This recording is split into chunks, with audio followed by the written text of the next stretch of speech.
L'unica lucana a sorridere è il Matera che vince in casa di misura sulla Battipaliese, gara cominciata con un quarto d'ora di ritardo a causa dell'incessante pioggia che cancella le linee di demarcazione del rettangolo di gioco.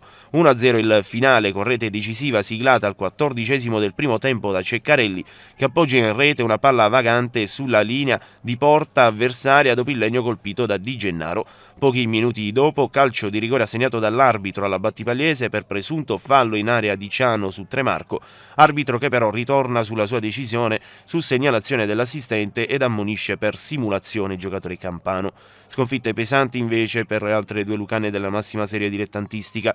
Il Francavilla sul Sinni, temporaneamente affidato all'allenatore in seconda Amatucci dopo l'esonero di Lazic, incassa in trasferta un sonoro 4-1 ad opera del Monopoli ed è sempre più crisi di gioco e di risultati.